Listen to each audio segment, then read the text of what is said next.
What's up? What's up? What's up? What's up?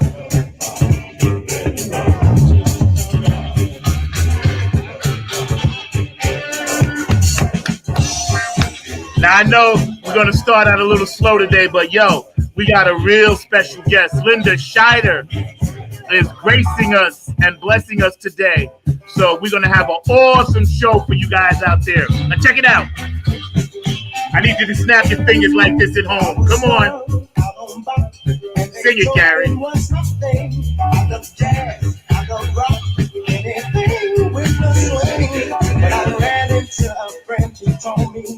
New York, you in the house.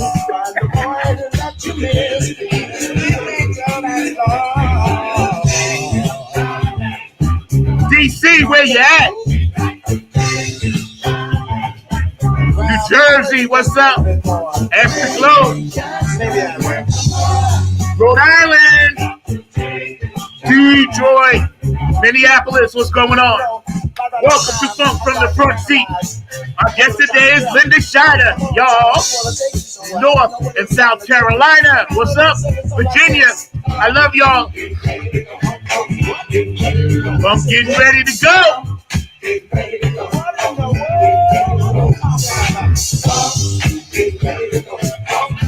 What's up, Otis down in Georgia? Texas, Louisiana, Florida, I got you, Al. I got you down there, Leroy and Garrett. What's up, Arlene? Oklahoma, Kentucky, California, what's up? Arizona, Las Vegas. How you doing, Joanne? What's up? I got you out there in Nevada. Washington State, Lisa Graham, I got you. Woo! Ohio, what's up, Brenda? I got you, baby. The Funk Chronicles up in Ohio. I love y'all up there.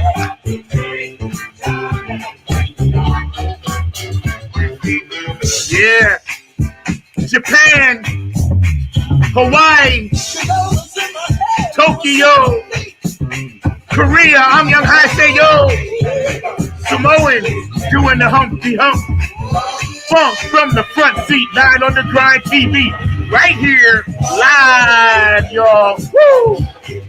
England, what's up, Dubai?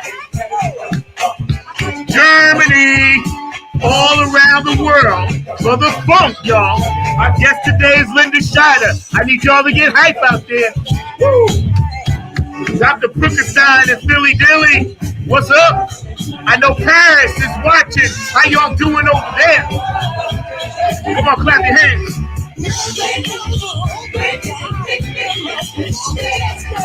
Here's a toast to the boogie, y'all. Let's get ready to ride. Funk from the Front Seat. Woo!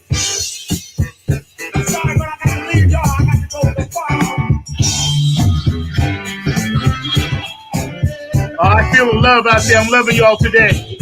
Woo! Nothing but the funk.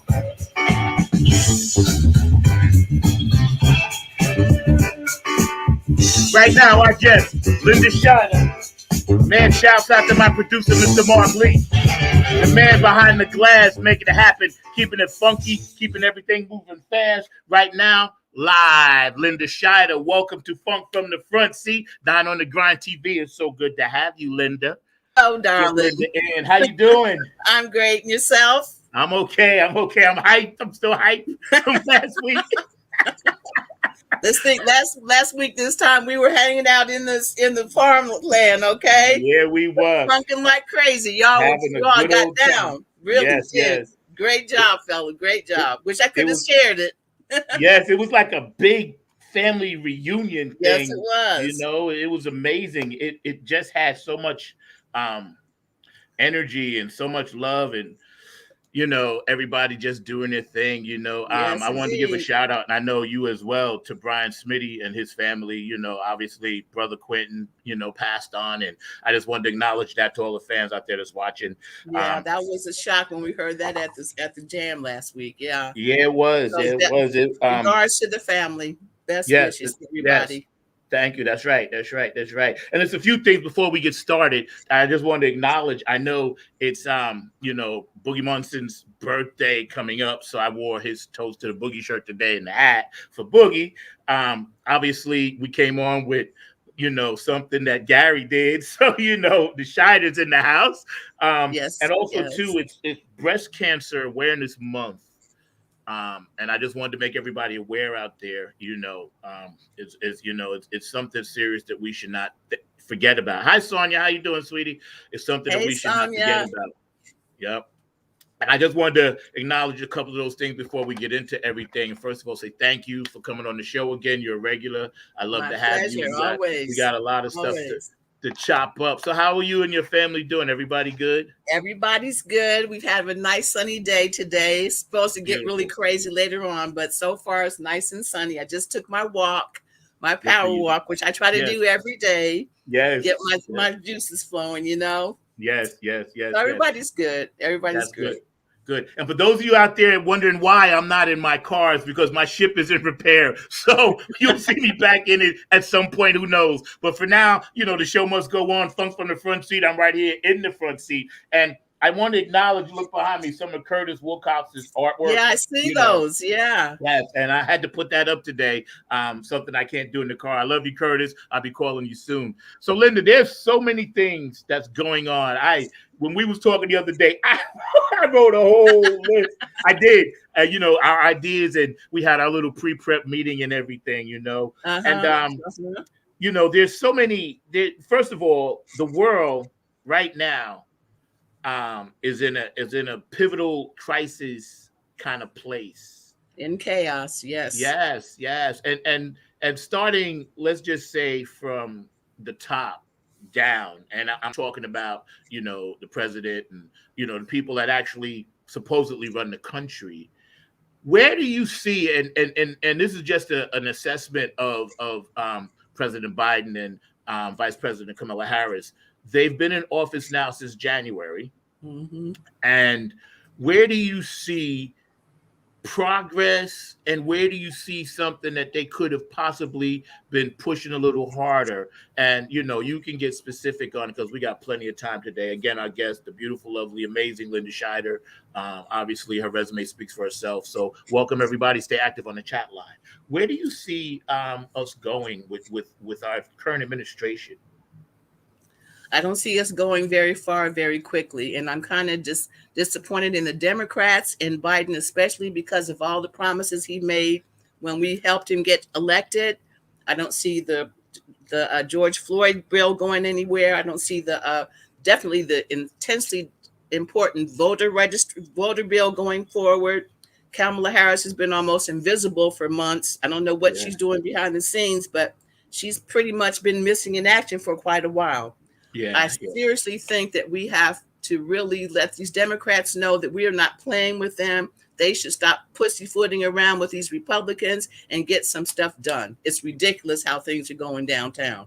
Yeah, it is. They're all collecting money and not doing anything. Yeah, I agree, because Mark and I were talking before you came in earlier, and we were talking about the midterm elections and things like that. And I know and I'm a Democrat, I'm a liberal, people know that about me. I know, and I'm not against Republicans. I love Republicans because I believe most Republicans are good-hearted people. They just disagree on certain things like abortion and, things like that, and gay rights and stuff. But, again, the midterms are coming up, right? Mm-hmm. These smaller elections. And I'm trying to get people to understand the seeds are being sown already. You can hear little things coming out. And this is not CNN. This is not Fox. This is just common sense talking to people. They still believe somehow that the whole thing is a fraud and a lie, a fugazi election. You know what I mean? And it's like, I think it's such a crazy process now with our current electoral system, because no matter what happens, half the country is never going to believe it. If Biden wins again or Kamala, they're never going to believe it. How do you think we can fix that? Well, I think the Republicans, for the most part, especially those down in Congress, have drank the Kool-Aid, the Trump aid, and they don't seem to be able to back up off of it. This lie has been perpetrated for 9 months, actually before that. And if people still believe that this man downtown is not the president, I don't know what they're thinking, where that's coming from, except, like I said, anything Trump says or does with certain people is okay, no matter how disruptive or as destructive it can be. And they're still going to follow him down to hell, basically. Yeah. It's sad, and it's kind of uncomfortable to think that people could be so blind, but they are for whatever reason. And only thing we can do is hope the Democrats get some backbone and try to help them get more people in Congress, so maybe some things will actually get passed. Yes, some bills will go forward. Yes, and that's the key, I think, because while the white noise on TV is pushing all this nonsense, looping it. They're still showing clips of people climbing the walls. They want to keep that in our brains. Remember, people out there, it's television programming. They're programming your mind. So exactly. Get your 20 minutes, right? Get your 20 minutes and be gone and live your life. Do you. Don't get caught up into that because, again, it's a television show. And I agree with you 100% that when it trickles down to Congress, that's where we got to start like saying, hey, I'm not supporting you because you're taking way too long. The George Floyd bill should have just went through automatically, unanimously. Now, and I know you heard about this and I'd like you to comment on it. What's happening in Texas with the transgender law? Not just the transgender law, the abortion laws, the gun laws, the cultural, the situation with teaching race relations in school. They have banned everything except breathing down there. I'm so glad I don't live in Texas. I don't think I could stand it. Or Florida would be my second worst place to live because of the politics down there. It's insane. And you know the sad part? You and I both have so many good friends and family in those states. Yes. You know what I'm saying? Yes. I got family in Florida, and I pray to them. I just talked to my friend John LaCourte yesterday, him and his wife Joanne. And, I just talked to them, man. And they're, conservative, but they're common sense conservative people. They understand, like, hey, you can't discriminate, or we've had this abortion law put in place for a reason. There are 9, 10, 11, 12-year-old young girls that get into some kind of predicament and they don't really need or care to have a child, Now, I'm in the middle of it because I have children, but at the same time, I believe a young lady or a woman's choice is a woman's choice. It's not my choice. And not some old man downtown telling us what to do or not to do with our bodies. Right. It's not my choice to make. And again, I don't even see how these laws are getting through. That's the problem. Like, who's at the door? You know what I'm saying? Nobody. Yes, apparently. Nobody is like saying, hey, this doesn't make sense. It's like, and I love Texas, man. Shout out to Texas. We love y'all, but come on. Let's you know what I'm saying? We can't go backwards, I get it, man. And that's what they're trying to do. And the Supreme Court pretty much has been stacked to make sure that if Roe versus Wade comes into their table again, they're probably going to get rid of it. And it looks like that. And there's there's really not much we can do about it. Yep. Sonia says Texas is going to hell in a handbasket. It's a mess and getting worse. The Supreme Court decision is horrible. I think that's what she said, the last word. But I agree with you, Sonia. Yeah. Oh, yeah. Yes, that's right.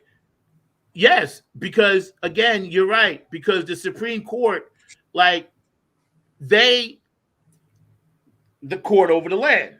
So they have to know that there are more people that agree with Roe versus Wade than there are less people.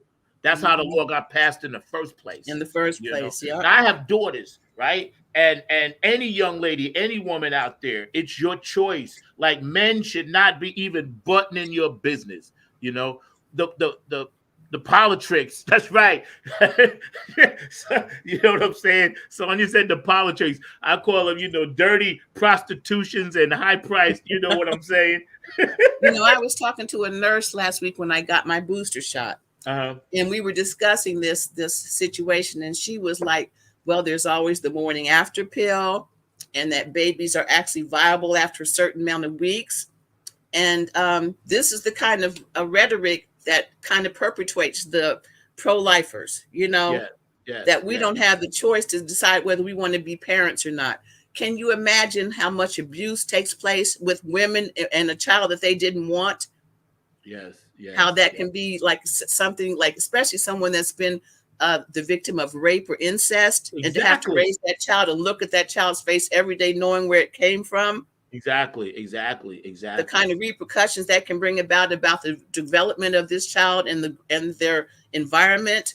Yep, It's yep. it's insane to think that we can get away with those kind of things. And psychologically, like you said, on a young woman, a young person trying to make their way through life, and then Mhm. everybody makes mistakes, right? And then they're like, okay, at least I know I can go to a place that is going to treat me with dignity, respect, honor my wishes, and also Mhm. it's a painful mental thing. I'm not a woman. I don't know. But again, we have to start loving people and coddling people. To me, this comes down to the bigger picture of humanity and love. All of these Mhm. little things, Linda. And again, we're Mhm. hanging out with Linda Scheider, Funk from the Front Seat. Thank you for joining us. We appreciate you guys. Stay active on the chat line. All of these things, to me, are a humanitarian effort, a Mhm. world effort. Like Mhm. somebody that is like so anti a woman's body, but yet they won't get a shot to save a life. You know what I'm saying? If Mhm. they know, oh well, I don't have to take the shot. Granted, I'm not forcing. I would never say take this, take that. Don't take it. I don't care. I'm not vaccine crazy and all of that. I got my vaccine, but again, that's Mhm. just my choice, right? But how are you going to say, okay, well, I don't want a woman to go ahead and do what she has to do when it comes to abortion, but yet I'm going to walk around and infect people knowing that I could have COVID. You see what I'm saying? Where's the logic in that? There is none. It's not.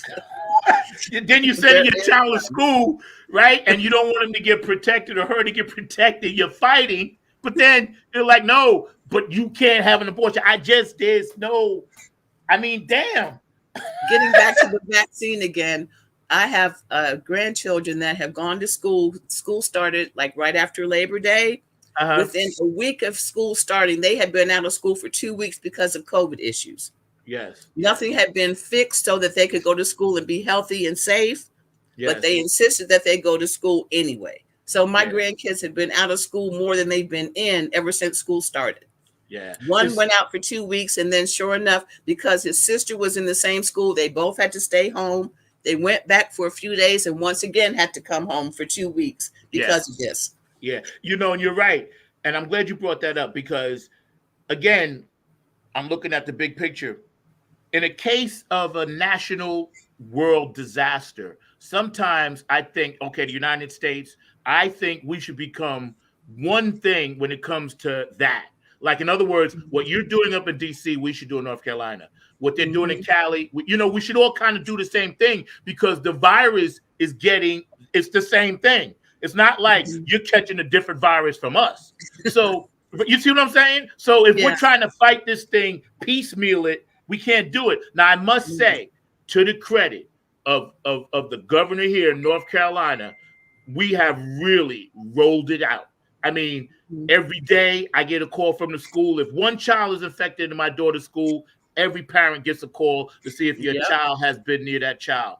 They Yep. clean the school. They make sure, and I'm on the school PTA, and I have regular meetings with my daughter's school, both of them. One is in high Mhm. school, one is in junior high. And I must say, North Carolina, to your credit, it's not perfect. There are a lot of Proud Boys down here and all that racist stuff. But I got to say, when it comes to this, you guys have figured it out. I also live right up the street from Duke University and right down the street from UNC and right down the street from NC Central.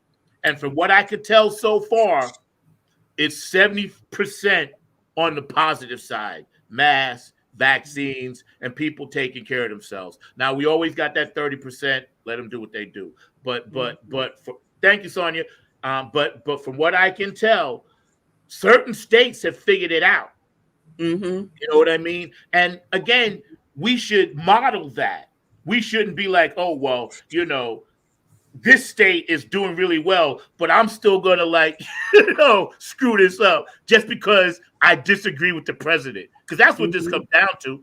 It's Mm-hmm. politics. It's tricky Mm-hmm. thinking politics, I can't stand it. I'm so glad you're on today, Linda, because I had wanted to talk to you because every time we talk, so many things happen in between. And then we have so much to That's talk true. about. That's It is. true. It's true. You come on every couple of months and every time we chat, and this is going to be a regular thing, man. I noticed this lady, Christine Cinema in Arizona, Yeah. and your Uh, boy, Joe Manchin.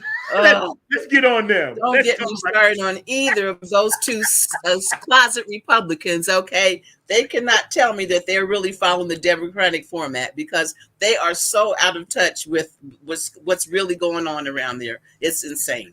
Those two really need to go ahead and admit it. Yeah, we're Trumpers. Don't mind saying it and just go ahead and go with it, okay? Because they've shown where they're really coming from. Yeah, it's like a plant. They planted themselves in there like that, ensconced. Mm-hmm.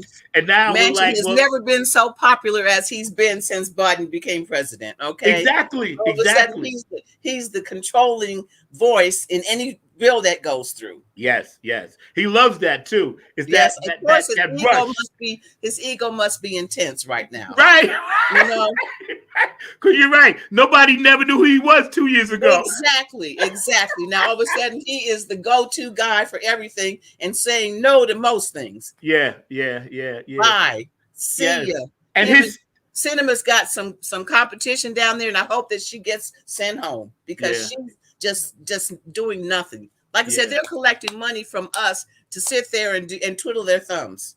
Yes. It's funny you say that because the blocking of the votes for Congress to pass for those two, when everybody else agrees, Republicans and Democrats all agree, we need this infrastructure. It may not be perfect, but within that infrastructure is childcare. It's, raising of the minimum wage. It's, taking care of the poor neighborhoods. It's health care. It's so many things in that bill that both sides agree. Go back to work.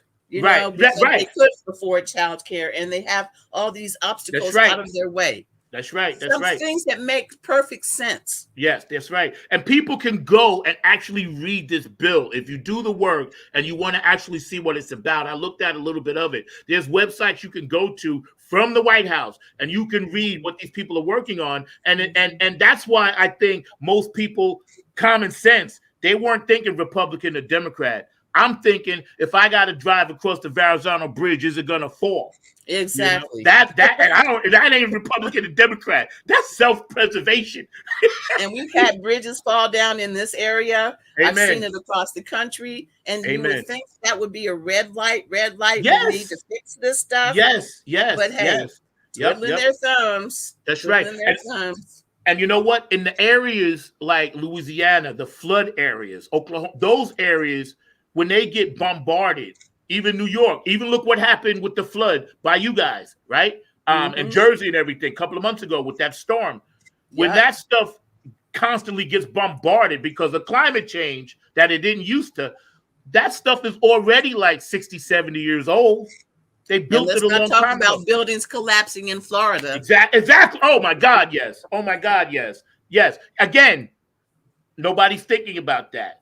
It's like, it's just a tragedy. No, it could have been prevented. The guy told you. The lady said, listen, this is going to fall down. She said it and got boo-hooed and shooed off. They kicked her off the housing committee. She was the lady that said, listen, we did a test. This is not stable. You know what I mean? And again, I don't know why, like you said, sweetie, red flags. These are things we all need. When a building collapses, nobody cares if it's a Republican or Democrat. They care they lost their family member. Exactly. And it's very sad to all those people that do. God bless you guys. Because we've all been through something. And now, when we look at how we're trying to ease in women at the top of the chain, and we have Miss Harris, Kamala, vice president in there, but they're not letting her do anything. You know what I'm saying? I didn't need her to be a, what they call that, people, like a placebo, just to sit there. Placebo sit, you know what I mean? I Yes, needed her to yeah, actually do what she to did to do get there. Do some something. stuff, Yes. something. I don't care what it is. I want to see her doing She's something. not even standing behind Joe when he does his interviews anymore. She used to at least be a statue behind his back. Now Yeah, she's not even on the stage with him anymore. She's yeah, just vanished. yeah, We yeah. don't know I don't what need her she's to be. doing, if anything, I but don't need her to hiding. be a figurehead. And you notice they No. sent her to where the stuff was negative. Like, go down and deal with like the border. Now, granted, very important subject. I love my Latino community, but Yes, that's not at the top of the priority right now. not You know what I really. mean? Wouldn't Not be. really. Because people haven't recovered from COVID. I know Nope. that. Economically, I'm one of them. People have not recovered from their loss of work, housing, jobs. Some Mm-hmm. jobs never came back, Mm-hmm. you know? And And those that did are not paying a sufficient salary to survive on. And that's exactly. why people are not going to take the jobs. They Yep. realize that they'd be in more trouble working than Yeah. sitting home collecting unemployment. Yep. Because it costs more to actually get to work. Thank You you. know, of And course. babe child care and Yeah. everything else that goes along, food and everything, gas going up. You Yep. know, That's right. That's right. inflation is getting kind of scary to me because I see how much, like, Totally. pay $9 for a pound of ground beef. Yes. Yes. You Gas notice appears that. $3.50 a gallon. Yep. You know, Yep. things Yep. like Gas. that are like Yep. the kind of things that keep people home. Yep, that's right. Gas went up. I noticed it as I was traveling from state to state to get to the event. I was like, wow, it's high down here. I can't imagine up there. When it gets Yep. 3 something down here, I know it's above 5 up there. You know what I mean? And Especially, again, like you said, to go further up, like New York and New yeah, Jersey, exactly. I'm sure it's about $4 at least. Yeah, is it at least? Yep. And shout out to everybody up there holding it down, man, because Yes, bigger indeed. cities, y'all are dealing with a lot. And I got to tell you, I'm proud of you guys all over the United States that are doing the right thing, holding it down for your families and your loved ones. Because love is the key. Again, humanitarian. If we could get Kamala out front and center to run parallel with Joe, the country would be in a better place. Because I know that woman is smart enough, and I know there's things that she says, listen, this could be fixed like this. This is an easy fix. But they just got her hands tied, and that bothers me. I didn't want her to be a figurehead. I'll never forget the expression on her face when he started laying down all the things, her list of things to do. When he brought up the border and other things that he was putting in her hands, she was sitting there looking at him like, what? Yeah. You really expect me to deal with all of this on my own? Yeah. With basically no support from anybody else about certain Exactly. things, especially immigration and certain things like that. And I'm supposed to put this on my shoulders. She was looking at him like, you've got to be kidding me. Yep. That's right. That's right. And I kind of understand her kind of staying out of in the shadows because he put a lot on her shoulders and she has no support to fix these things. So he basically was putting her on Front Street. Yeah, pretty much. And also, too, I don't understand, like, who our Secretary of State is, because usually that's why I wish it would have been Hillary. Because if Hillary would have been in there, we would be getting some shit done. Because one thing about Hillary, like her, hate her, whatever, I loved her personally, but one thing about her, that woman got things done against the grain with all these hard-headed men. Exactly. She got things done, man. And shout out to former President Clinton. I know he was in the hospital. He just got out. They say he's doing okay now. Yeah, he had caught something, but we pay attention here on Not on the Grind TV. We know what's happening out there from the front seat. The lovely Linda Scheider, my producer Mark Lee's back there somewhere. So here, I started a new segment. Actually, today's the first one, and it's basically a little 5-minute thing about Black history in this country. I started, and Mark, I'm not ready yet, but I started this segment, Linda, because I want to talk to you about something. Why in the world are they trying to teach Black, Latino, Asian history out of the books? Because they want to paint the picture that's not real. They don't want to admit to the KKK. I mean, in Texas especially, they have taken that out of the textbooks, so the KKK is not painted in a bad light. They have pretty much whitewashed slavery, and so many other things. Chinese people coming over here, building the railroads and being treated like slaves. The whole situation has become untenable. They want to erase all the history that they don't like to talk about. Yeah, yeah. And taking out of schools, giving kids a whitewashed education is not going to help us in the future. Nope, nope. They're going to actually have to come out into the real world and see things as they really are and be confused. Like, I didn't know. Oh my God, is this really happening? Amen, amen, amen. You know, and yet I didn't hear them taking anything out about Hitler. I didn't hear them taking anything out about Mussolini. Well, like they're trying to whitewash the situation over in World War II with the Jews. They're trying to whitewash that too. Take that out. The Holocaust, taking that out of the history books. Don't want to talk about that either. Yeah, yeah. You know, it's crazy. Hi, Sonia. How you doing? Thank you for tuning in, sweetie. The history is history. Good, bad, or indifferent. I look at it like this, like Jennifer and I, we teach our kids the real history. You know, my kids are biracial, but we teach them the real history. My daughter's 17. She can spout out, Martin Luther King and, Edgar Evers. Excuse me. I always get that. That's a tongue twister for me.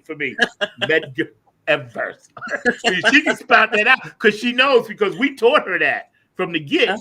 And I think that parents now that we know parents can homeschool after COVID, I think every parent of a minority should be like, look, that's all a lie. And this is what bothers me. When we were in school, they taught us the lies. Remember? They said, oh, Christopher Columbus, this and that, whatever. All we saw was Eli Whitney in the cotton gin, nothing else. They didn't tell us anything. So they taught us lies. And then the truth comes out. And now it's like they're going back to, we're going to teach you lies, but we're going to take the lies out and put the lies we want in. That bothers me. And I just talked to the PTA. We had a Zoom, and that was my second question. And all of the teachers, some were black, some were white, but all of the teachers agree that history should not be erased.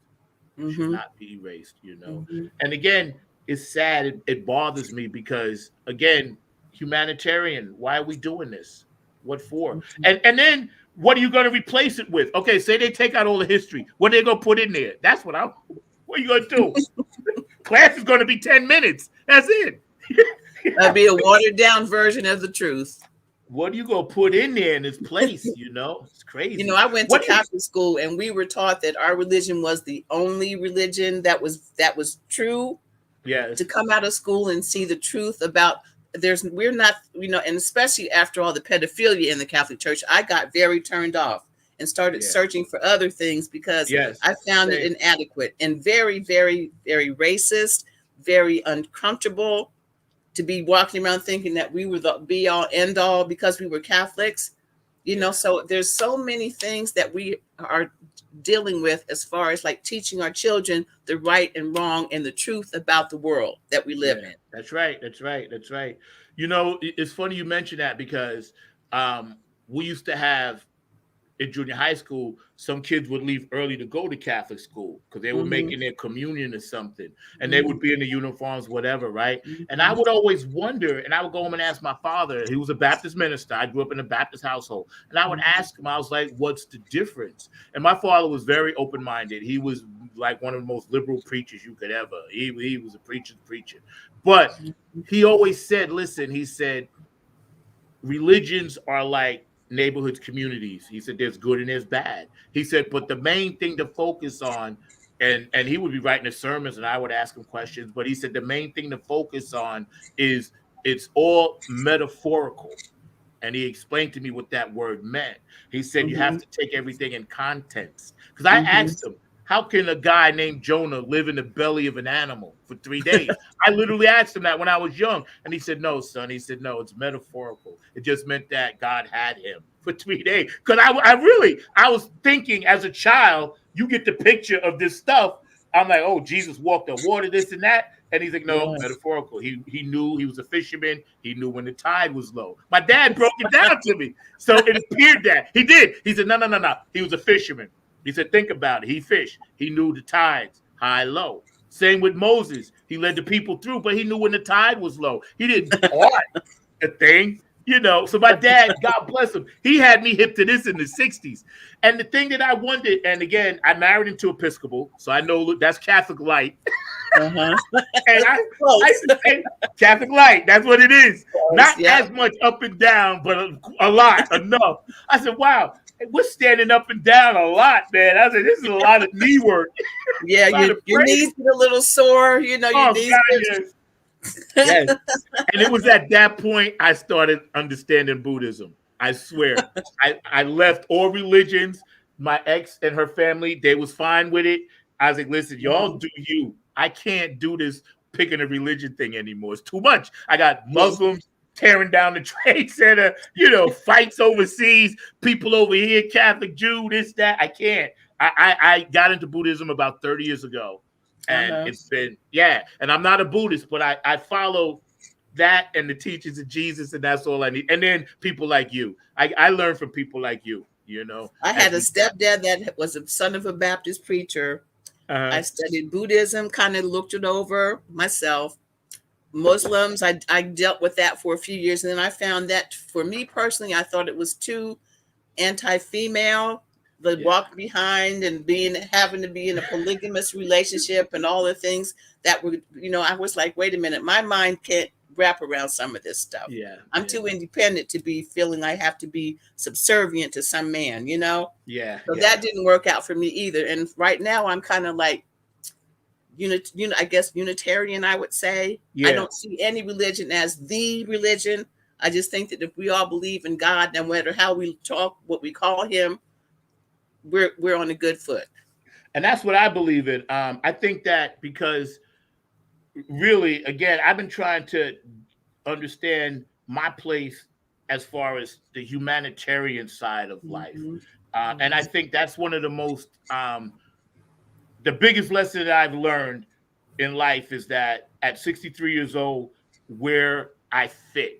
It takes a long time to figure that out sometimes. And I'm not saying musically, professional. I'm just saying in life, like talking, dealing with people, where I fit at. And I figured out that the less I focus on that outer noise, the better human being I can be for somebody else.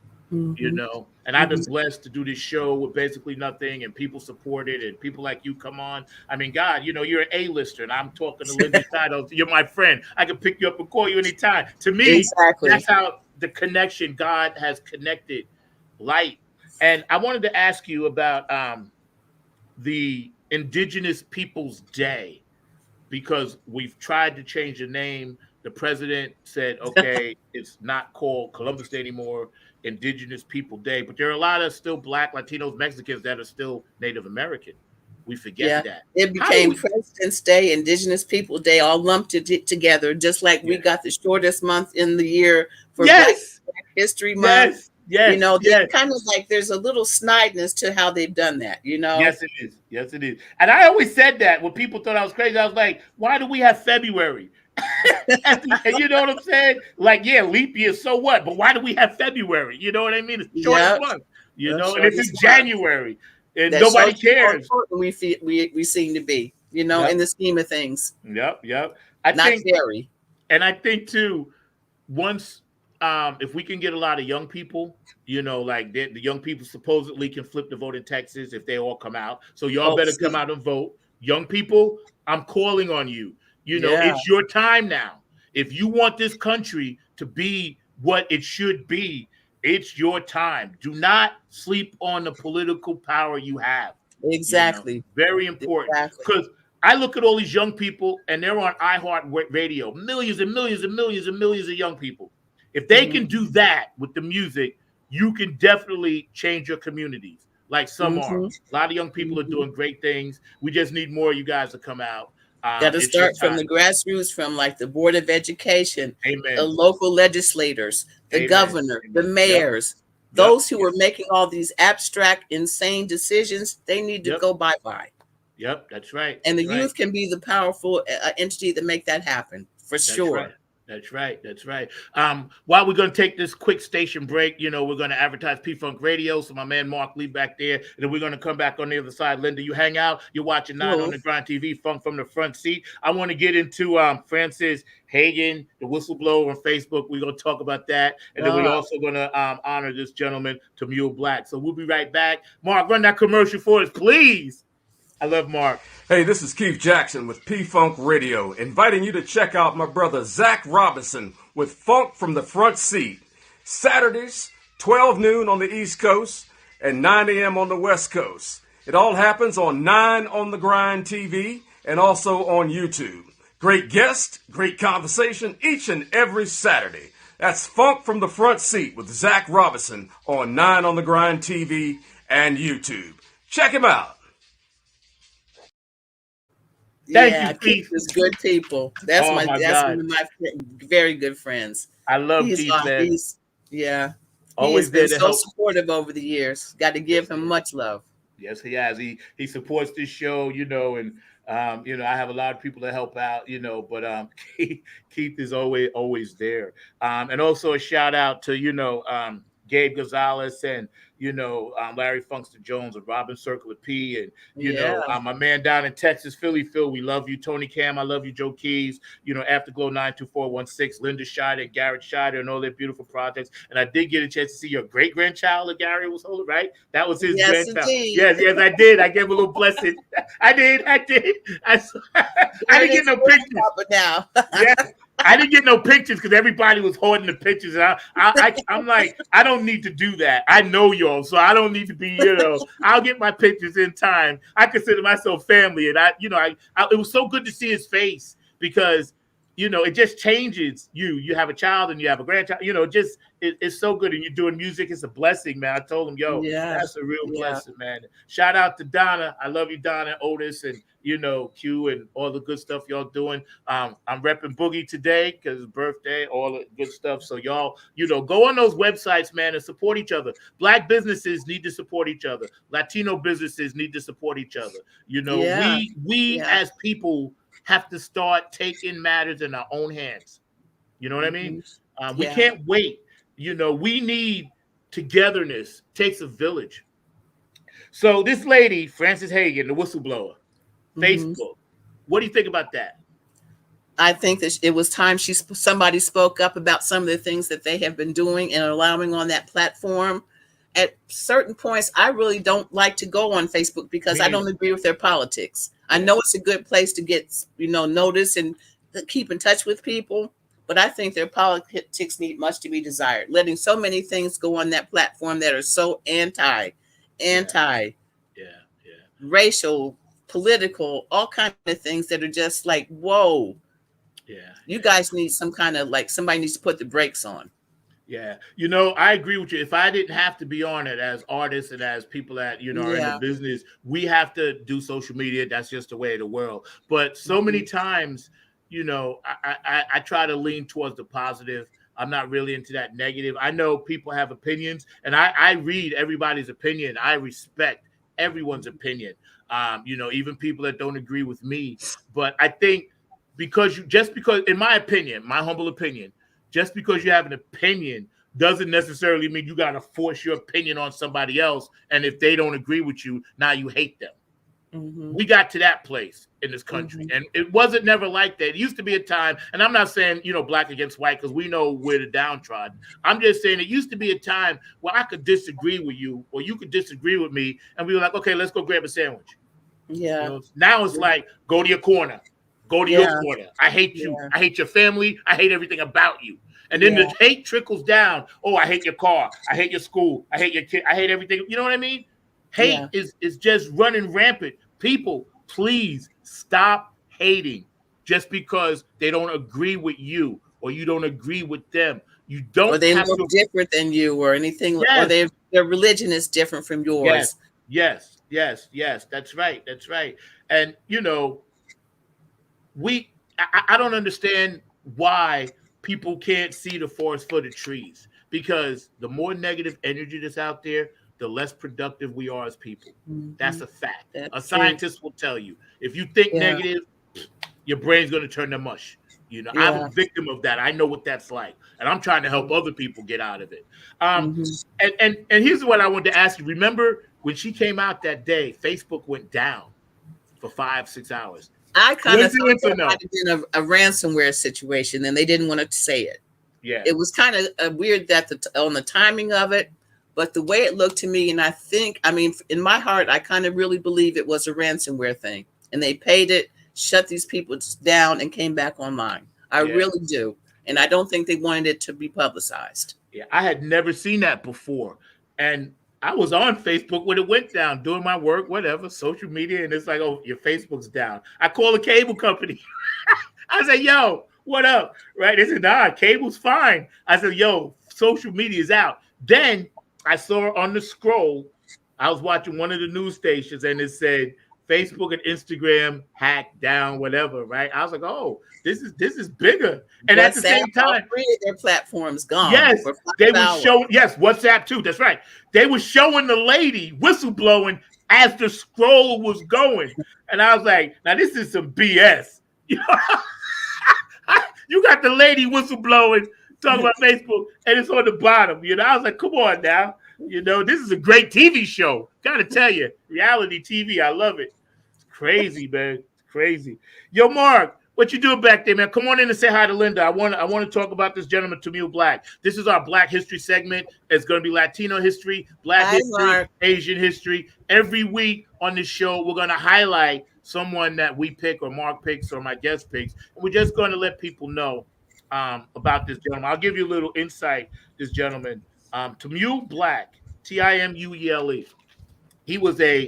He moved from Alabama to Chicago early on in his life, right? And we're going to show his picture. Number one, he was a World War II veteran, right? Won 4 bronze medals. Wow. All right. Yes, World War II veteran, 4 bronze medals, right? And he fought in a war and came back to a country that made him sit in the back of the bus, that spit on him, that sick dogs on him, that burned his family. Not him personally, but how he was being treated as a Black human being that fought on foreign soil for this country. All right? Despite, and I'm saying this for y'all to listen to it, despite everything else, he went on to help organize. He was one of the key organizers of the 1963 DC March, you know, and he became a professor. He was an author and a community activist. And he recently Where did died. he teach, Jack? Where school I'm did not he sure teach? where it was somewhere in Chicago. It was somewhere in Chicago. Yes, because he was good friends with President Barack Obama. He was good friends. And you can see right there, there's a picture of Barack holding him. He recently passed away last week. He was 102. So God gave him wings and strength. You know how many things had to go right for him to survive the beaches of Normandy? Just that alone, as a Black man, to even make it age without being hung by the Klan or shot or dogs or whatever. This man truly is a gift to Black history. And every week on this show, we're going to highlight a Black man or woman, Latino man or woman, Asian man or woman that did something positive in this country, because the news will only show you the negative. You won't see this on 60 Minutes. You will not see this on ABC, CNN. You won't see it. You're going to see it here, 9 on the Grind TV. Today's our first edition of that. So I'm going to open it up, to Linda first and to Mark, and let you guys comment on it.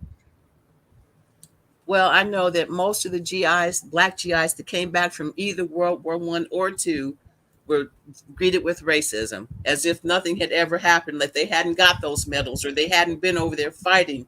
My father was also in D-Day. He told me that Winston Churchill walked right past him and shook his hand, and he was very proud of that. But as a person in the Air Force, he was presented with so much racism that he finally resigned his commission and came out of the service. He actually got to the point where he actually punched his commanding officer for calling him the N-word and spitting on him. And they still gave him an honorable discharge, but he got a lot of trouble. He got a lot of heat about that. But he was only standing up for himself and just fed up with how the service had been treating him over the years. And like I said, his story is minor compared to some of the others who came back, especially to the South, and got hung or physically harmed or burned out. You know, like I said, the history of this country, for them to be trying to hide it and sleep it under the rug, some Amen. things need to be talked about. And our kids Amen. need to be aware of certain things Amen. and Which how is far we have come and how far we still need to go, because we're getting pushed back to Yep. the 50s mentality. And it's really kind of uncomfortable, especially as a person of a minority in this country. We've got issues and they need to be addressed. Amen. And exactly why I started this little 5-10 minute segment every week for the you, and you couldn't I couldn't have said it better. You have put into words what was in my mind. I want to Mhm, keep reminding people, hey, this is history. Mr. Mark, thank you mhm. so much for all your great work, hard work. I know you're a little tired. You worked last night. Appreciate you, man.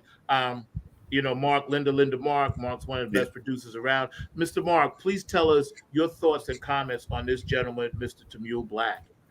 So much great history that's out there in the world, and so much history that, as Miss Linda said, is not being taught on a regular basis. I sometimes get frustrated with even our own school systems and things of that nature. Like you mentioned earlier, we're just down from North Carolina Central University, and sometimes I am amazed at the lack of knowledge that we have even within our own community. So I'm glad that you're starting this segment to let people know about great individuals like this, because I do have people that were in the military in my own family that have told me stories of what they went through, and some that are still living, like my Uncle Randy and others, but some that have passed on. But these are the kind of stories that we need to be told about. And I know that even you were talking about me being tired, and I was at the Hayti Heritage Center, and actually the gentleman there, William Paul Thomas, uses a lot of history within his artwork, whether it's family history or whether it's international or national history as well. And he actually had his nephew, as well as some other family members and friends that he had, on these beautiful blankets and everything that he was displaying, and it was using those, putting those images and actually talking about the history, and oftentimes how we try to present this image of even us being colorblind, even though we know that that's what the That's not world would true. like us to be and everything, but that's not true. And that's actually what he was showing, was that we need to be proud of the various hues that we come in, and not try to get caught up in this whole colorblind mythology. And the other thing that I was saying as well is that, being one that has been involved with that Cultural Arts Center for a while, I can tell you that sometimes I'm amazed when students come by and they don't even know about Black Wall Street, and they don't know about some of these other things that were very much part of our history. But I blame not just the mainstream institutions, but some of our other institutions as well. So I'm just so glad, Zach, that you are doing this and bringing awareness to people, because a lot of times we don't know about our great historical figures, whether it's this gentleman or whether it's other gentlemen that you and others will be bringing to our attention, that oftentimes are neglected and we don't get enough support about them. And so definitely kudos to you for creating this segment, and I look forward to seeing many more of them later on as well. And just really quickly, I want to thank Linda for her shout out about her religious viewpoints and things of that nature, because mine are very similar. I get very tired of people that have this my way or the highway kind of Yeah. attitude within religion, where it's kind of like, you got to do it my way or you're not going to get to heaven's gates and things of that nature. I personally do not believe that. I think that when we get up to heaven's gates, we're going to see a whole lot of people of a lot of different ethnicities and a lot of different religions and everything of that nature. I mean, I understand partially where they're coming from because of the way that they were taught and everything, but I like the kind of Unitarian, or what some people may call universalist Yeah. kind of Yeah. Me viewpoint and too. everything. Me Yeah. too. Amen. Thank you, Me Mark. I too. appreciate that. And for everybody that wants to watch this show or rewind the show, all these shows are always free. They're always on YouTube. You can go back and get them. Just pull up Funk from the Front Seat. Mark is, one of the best producers I've ever had, helping me do this thing. And without him, and without people like David Brooks, and without people like Curtis Wilcox, the people that you don't always see behind the scenes, for all of you people out there watching, Miss Pat Dioria, Aquarius Rising Art, she's actually the one that did the alien in the back, the graphic. Curtis Wilcox did the little graphic in the corner. Mark, the producer, bringing up pictures, bringing in Linda, and bringing in the guests. So again, it takes a team, a family. This is our Funk from the Front Seat family. And, all you guys out there watching, you're all a part of this. It takes a team. And little by little, we're healing the world one step at a time. And that's the most important thing to me. When I see somebody smile, or I see a nice comment on Facebook about, hey, your guest was great and this and that. Last week, I got a comment from Mr. Theory in Paris. And I was like, wow, you in Paris? That touched me. I personally wrote him back. I was like, bro. You've gone international. Yeah. Yo, I was like, God, lift me up. Yeah, for real. I was like, man. Sonia says, thank you, Linda. Always a pleasure to see you and hear you. Yeah, always. Linda's dope. I'm gonna have her on the show every 6 to 7 weeks. Can't go past 2 months. She gotta be on because things change. And while you guys are there, and Mark, hang out for a minute, we have to address the elephant in the room. John Gruden. Oh, wow. I can't let him get away. John Popeye Chucky I just Gruden. remembered that he used to be the Redskins coach for a hot second. Because I knew that name. I said, I know he's been in Oakland off and on. Really? But that's right. He coached the He did Redskins Washington? for 1 year, maybe 1 year, maybe 2. Right. And for some of the things that he's just saying what they all say behind the scenes. The cheerleaders have always been like, it's like going into the corporate world and being a nice looking woman and everybody's hitting on you, whether you're married or not. And as soon as you say no, you're kicked out of the office or, sent home for whatever reason. The cheerleaders have always been kind of like hit on and assaulted and all that kind of stuff over the years. So seeing them topless, that's kind of normal. That's how they think we're supposed to be. We're supposed to let men do that to us and treat us like that. Well, he did that. Like I don't know all the things he did. Said some of his emails were showing some of the cheerleaders bare-breasted, topless. One of the many things that he was throwing out there, not just the racial stuff. He was really intense. You know what freaks me out though? The openly gay player besides Sam's that came out first. Oh yeah, he was went on off his on him. team. It was on. He was on his team. Yeah. Now, Mark, what do you think about that?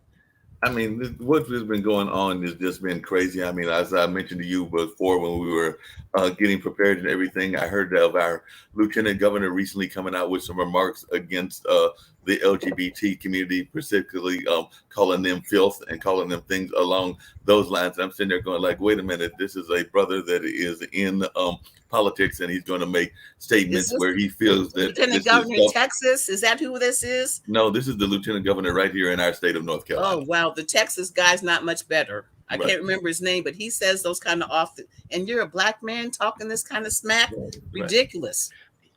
I personally, when black people get to that point, I'm like, yo, have you forgot who you are? Right.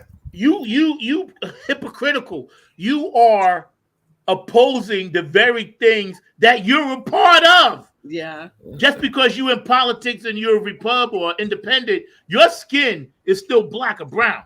Yeah. So I was gonna say, not exactly. Mark, I'm sorry, I didn't mean to cut you. You're good, but not only that, Zach. I was going to say that what's that? And maybe Linda can remember it. I wish that I could remember the exact person that put the quote out there and everything. But there's a famous quote out there where the person talks about, basically all the different groups that are abused, and at the end of the quote, it's like, you turn around and you are the one that is being ostracized. So it's basically a quote about, they came for the Jews, they came for the African Americans, they came for the Latin Americans, they came for the Indians, and then at the end of the quote, the person that's making the quote says, if you're not careful, then when you turn around, you will be the one. Next. I don't know who said it, but it was pretty much on point. Yeah, it was. And the thing is, this country, was founded by the people that was actually here. You know what I mean? So again, nobody should have the right to come in and say XYZ to the indigenous people that was here. Black Americans, Black Indians, Native Americans, everybody mixed that was here, was already here. Welcome the Caucasians to the shores, and then all of a sudden had to turn around and watch them destroy them. Yeah, exactly. To make room for themselves. And bring diseases, giving people blankets with TB in it, smallpox, shooting up black men with syphilis. I mean, it goes on and on and on. And believe me, the LGBTQ plus community is not bothering anybody. Mm-hmm. These people, and I don't want to say these like this, but those beautiful spirits are just like everybody else. They're here on this planet trying to just make it from point A to point B. We need to stop hating and leave people alone. That's what I was going to say. And I saw something the other day where the guy from China, who he was like a professor, but he was a like dual citizen of something. And recently it's going to come out. He told everybody about COVID. He warned us about COVID. And the funny thing about that, Joe Biden also, I guess, got that information and went to the Trump administration and told them what was going to happen. And because it was coming from him, they totally ignored him. Amen. And shut it down. Amen. Amen. See, people ain't hip to that. Like, how does this little tidbit of truth get snuck under the rug? You know?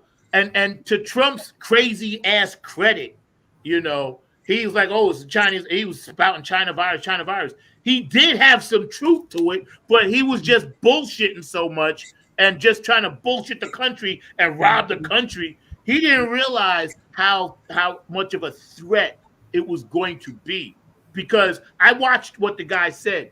And the guy said, listen, the lady that was in the laboratory going to the caves, pulling the bats, pulling the COVID stuff out of the bats, disappeared. All her files disappeared. No record of her ever being in China. Gone. Boom. Gone. Nice little young lady. Good looking lady. Young lady. And they shut down the building for like 2 weeks. And he said when he saw them replacing the AC vents, that's when he went to the United States and said, yo, you know, and I think he had to do it kind of like, he said, by the way, the CIA, because the CIA knew. Because they also told the Trump administration, yo, there's some coming. Yo, and it ain't a war like you think. This is like medical. And again, some of this could have been avoided. Of course it could. Some of this could have been avoided. Just all it needed was somebody to pay attention and try to do something positive for a change. And the Trump administration from day one was negative on every aspect of their policies. Negative. Immigration, racism, all that stuff, going back to making America great again, whatever that meant. Yeah. And all that negative energy that surrounded him and his administration. So let me ask you, where do you guys think this is going to go with this guy? It's scary. I'm scared. He's going to get another shot because the media won't let him go. His people won't let him go. The Republicans won't let him go.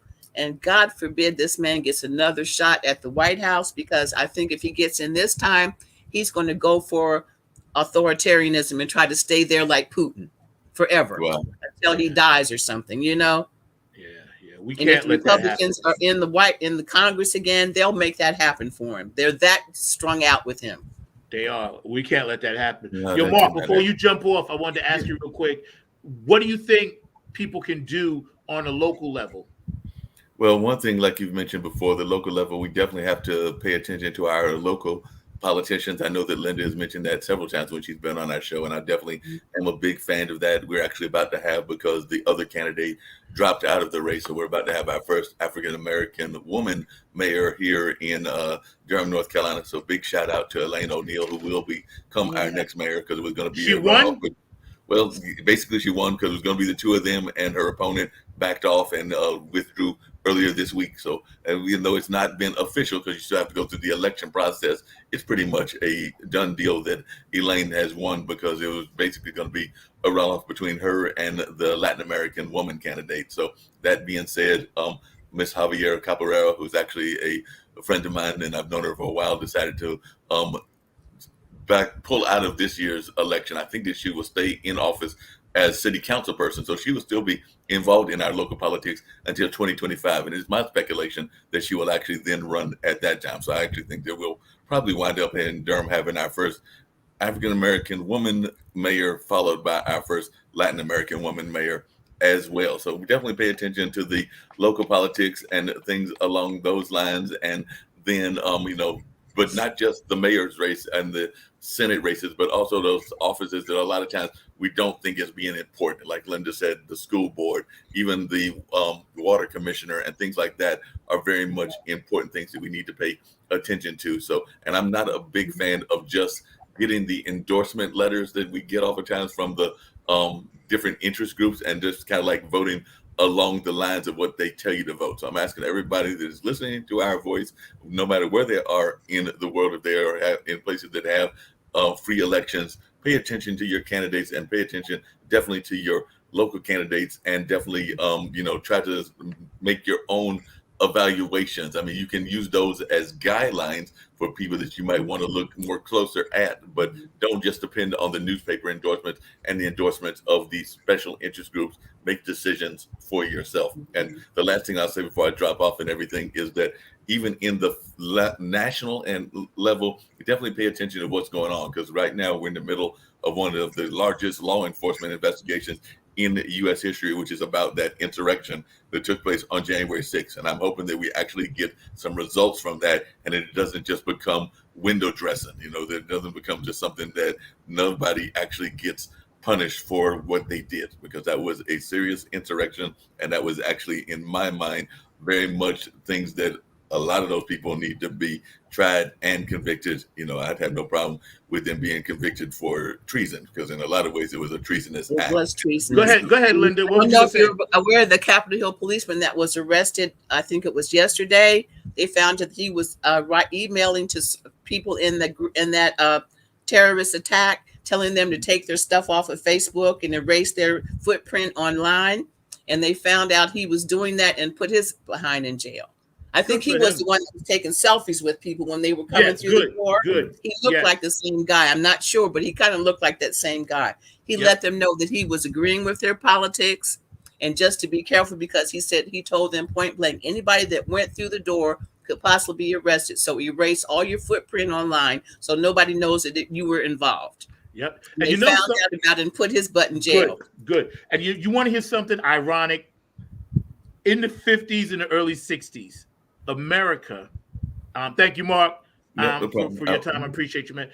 In the 50s and 60s, right? The big thing, Linda, was communism. The big thing was, the communists, the Reds, and communism. Everybody shares equally. But one of the threats were, and this is what they were saying, communism destroys from within. Everybody was worried. Russian agents are here in America doing all the spy stuff.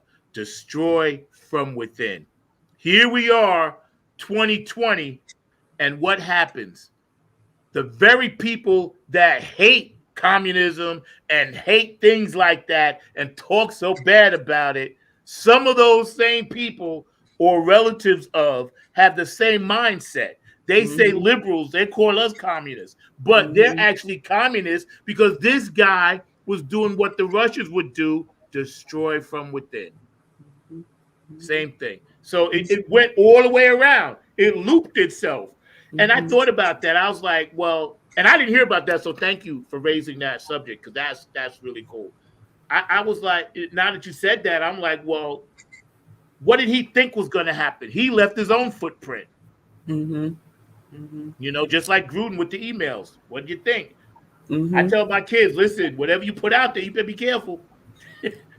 It's and on Mr. record. Trump having Mein Kampf on his nightstand, thinking about how he could be. I want to be like Mike. I think that's his plan, to become an Adolf Hitler of the 2020s. Yep. And take over this country and keep it in his pocket for as long as he can.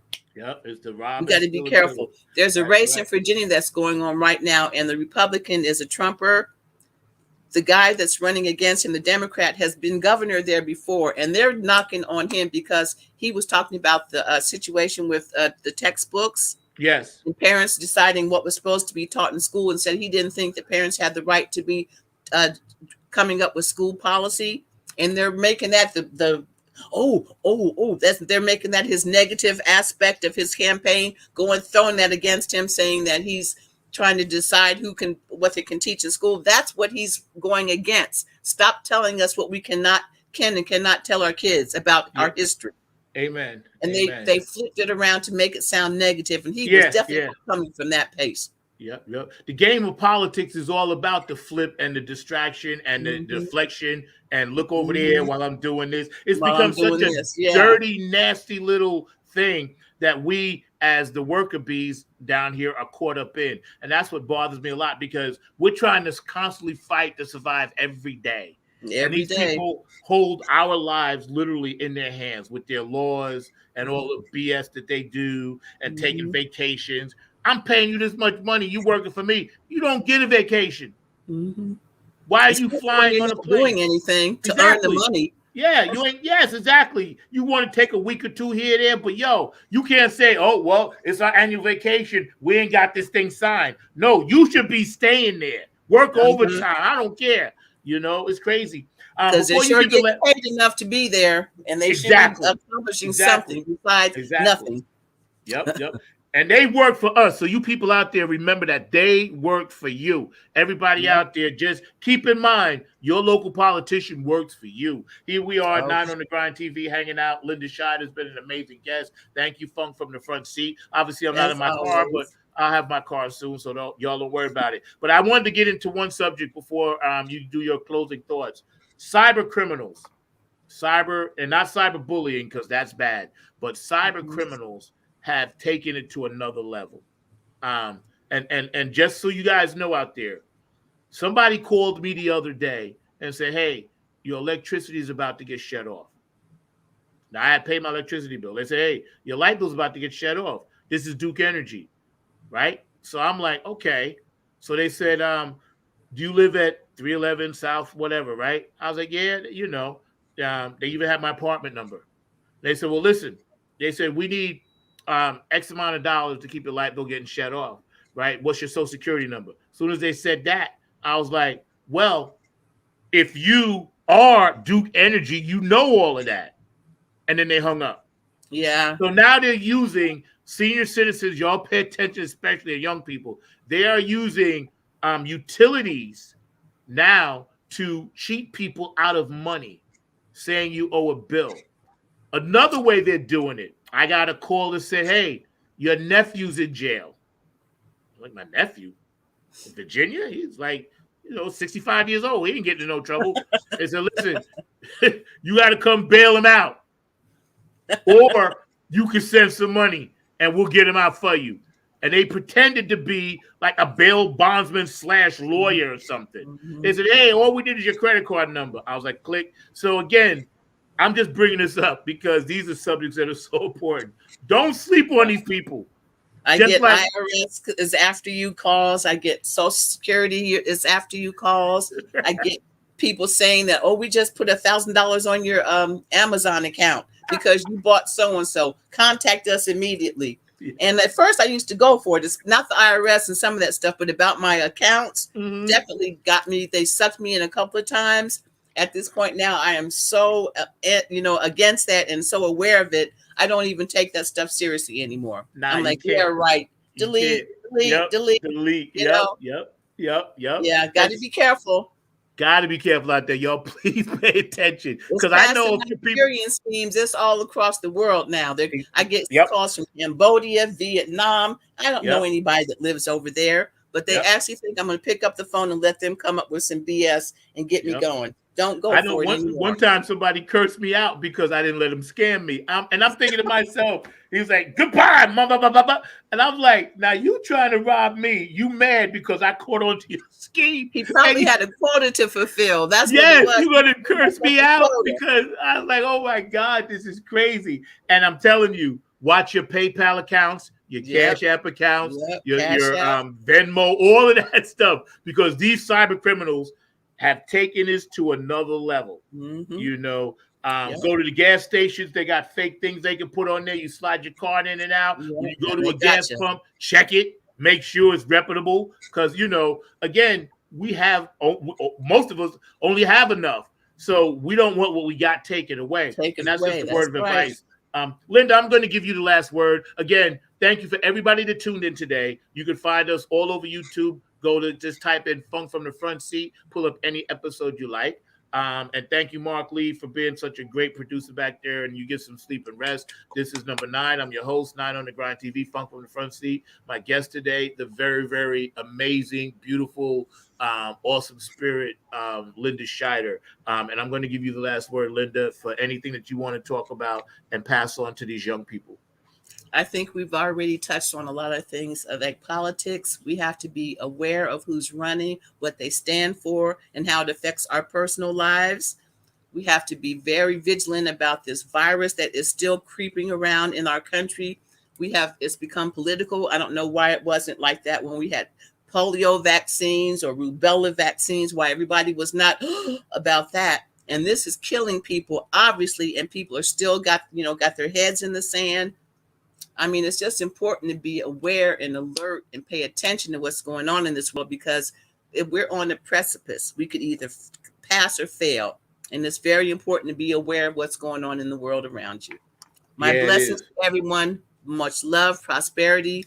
As always, Zach, love you bunch. See you next time. Yeah. See you next time. Thank you so much.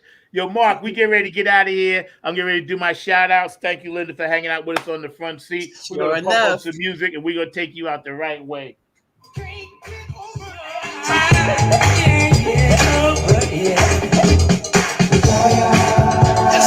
One nation, y'all. Yes, it is. Linda Scheider was in the house. DC, Philly, New York, Jersey, Detroit, Florida, out, North and South Carolina.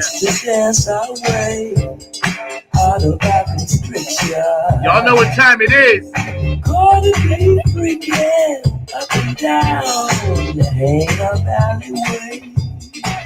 California, what's up, sweetie? Washington State, Lisa, how you doing, Lisa? Ohio, what's up, Brenda? How you doing, Sonia? Love you, thank you. Stay up down there in Texas. Boogie Munson, close to the boogie. P-Funk, you know what time it is.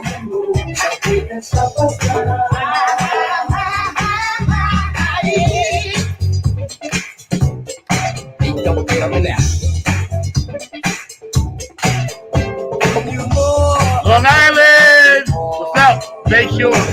Don't fail me now. Toast to the boogie, y'all. Otis, Afterglow 92416, Benevolent Funk. Ready or not, here we come. Getting down on the between the seabed. I love y'all out there.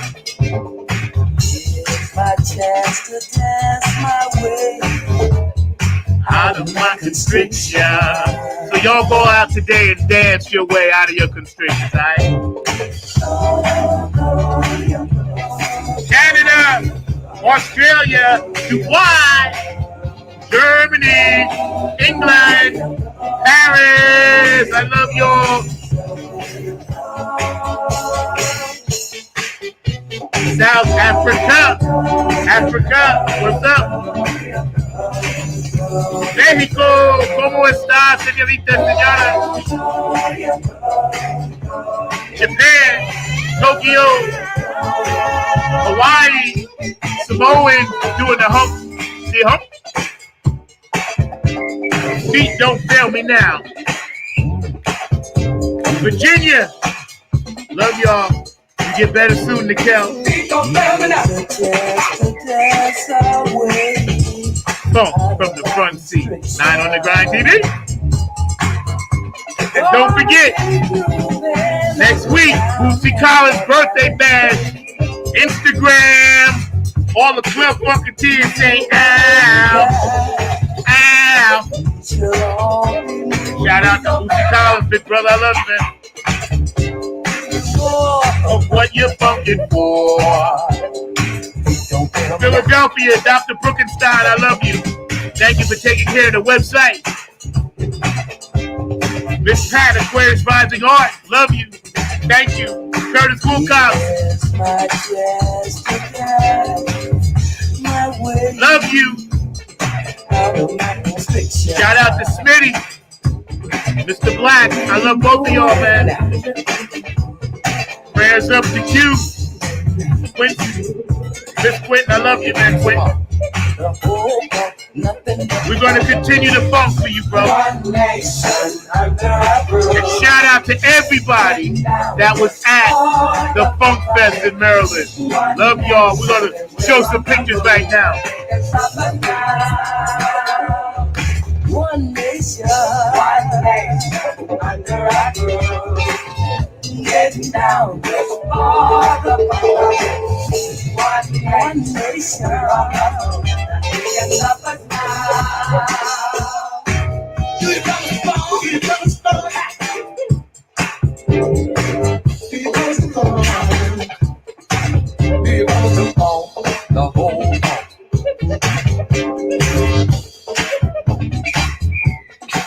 I love you, Brooke. One nation under the roof. Getting down with all the one nation. 9 on the Grind TV. Funk from the front seat. Can stop us now.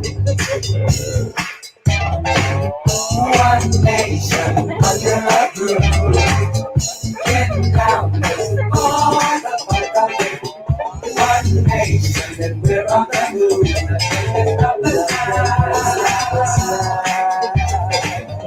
One nation under a roof.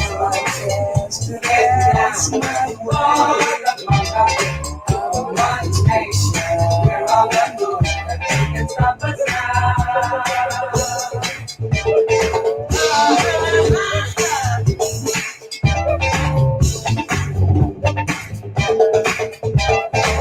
Here comes the funk, the whole nothing but the bomb. You can't stop us now. Get down, under one nation, we're on the move now. You can't stop us now. One nation, and we're on the move. You guys enjoy the rest of your day. I catch y'all next week on Funk from the Front Seat. Next week, we got a very special guest. Mr. Funker Da Vinci is joining us. So y'all make sure y'all tune in, man. It's going to be all of that and then some. I'll see y'all next time. Once again, Funk from the Front Seat. 9 on the Grind TV. It's about peace, love, harmony, and funk.